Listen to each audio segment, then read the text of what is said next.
You're watching South Asian Newsline and here are the top stories we are tracking for you on Friday, the 19th of April. India votes in gigantic election as PM Modi seeks historic third term. Pakistan police kills bomber and militant to thwart attack on Japanese nationals. And Maldives court free jailed ex-president Abdullah Yameen.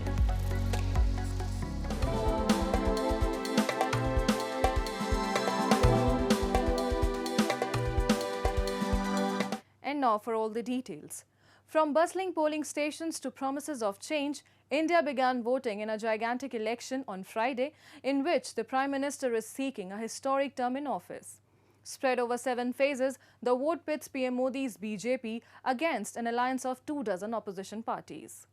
India began voting on Friday in the world's largest election as Prime Minister Narendra Modi seeks a historic third term in office. Voters began lining up outside polling stations since early morning, giving a representation of India's diverse population, which included elderly people, tribal populations from central India's Chhattisgarh, burqa-clad Muslim women in eastern Bihar, and political candidates in northeastern Meghalaya.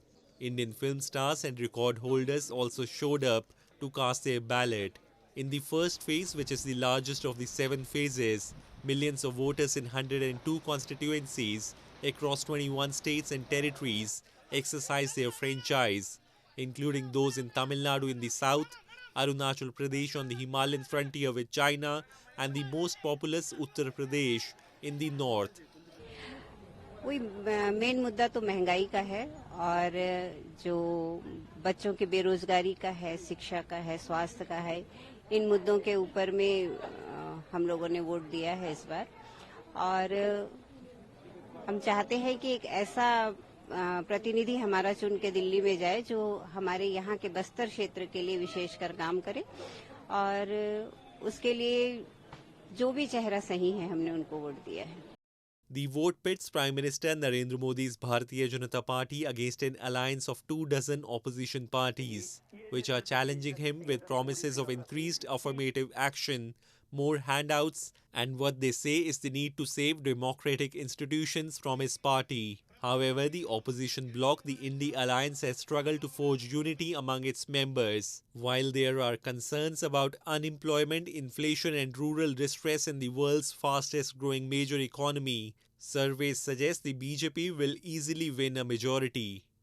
पूरे देश प्रदेश में बदलाव का माहौल है और जो feedback हमको मिल रहा है, जो देखने को मुझे मिल रहा है, उसके आधार पर मुझे लगता है कि कांग्रेस पार्टी का परफॉर्मेंस पहले से बहुत अच्छा रहेगा और इंडिया गठबंधन का बहुमत हमको प्राप्त होगा 4 जून को. जनता वोट डाल रही है पिछली 10 साल की सरकार की रिपोर्ट कार्ड को देख के, मूल्यांकन कर और ये जुमले और वादों में लोग फंसने वाले नहीं हैं. बहुत समझदार मतदाता हमारे देश का है. मुझे लगता है कुछ लोग दिन में भी ख्वाब देखते हैं. वो राजस्थान में भी सोचते थे कि राजस्थान में कांग्रेस की सरकार बनेगी. आज कहाँ पे कांग्रेस है? न छत्तीसगढ़ है, न मध्य प्रदेश, न राजस्थान. देश में लगभग सफाया कांग्रेस का हो चुका है. भारतीय जनता पार्टी 400 पार करेगी, कांग्रेस 40 के लिए संघर्ष करेगी. Iranian envoy to India, Iraj Elahi, on Thursday informed that the Indian nationals, crew members of MSc Arise, are not detained and that they are free to go. The development comes after a woman cadet safely returned to her homeland who was among the 17 Indians on board container vessel MSc Aries. The Indian mission in Tehran was in touch with the remaining 16 Indian crew members of the container vessel, which is currently under Iranian control, India's foreign ministry has informed. The crew members are in good health and in touch with their family members back home. The container ship was seized by Iran's navy on April 13. Iran earlier this month launched the unprecedented attack in response to a suspected Israeli strike on the Iranian consulate in Syria. It marked a new chapter in a discord between the two states that percolated for years and has spiraled since Israel declared war on Hamas in Palestine last October. Police in Pakistan's Karachi city shot down a suicide bomber and a militant on Friday as they attacked a vehicle carrying 5 Japanese nationals, all of whom survived, a police spokesperson said. Islamist militants seeking to overthrow the government have launched some of the Pakistan deadliest attacks over the last few years. sometimes targeting foreigners such as Chinese. The Japanese survivors have been moved to a safe place in police custody, an official said. Raja Umar Khattab, head of the Counter-Terrorism Department in Karachi, said that the 5 foreign nationals were travelling along with their guards and a driver when they were attacked, but all were saved. There was no immediate claim of responsibility for the attack. 5 foreigner थे, उनका guard थे, उनका driver थे, जो सारे के सारे महफूज रहे हैं। एक आध से जख्मी हुआ है, लेकिन फॉरनर कोई जख्मी नहीं हुआ। खुद का शमला था जो नाकाम हुआ है। उन्होंने अपने तरफ से अटैक किया है, लेकिन कामयाब नहीं हो सके। तो दूसरे साथी जो है उसने फायरिंग की है।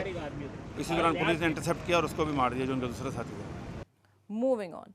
The United Nations, in its latest report while analyzing Afghanistan's situation in 2023, has stated that despite the tireless efforts of the organization and its partners to address issues in the war-torn country, the average life expectancy in the past 5 years has decreased.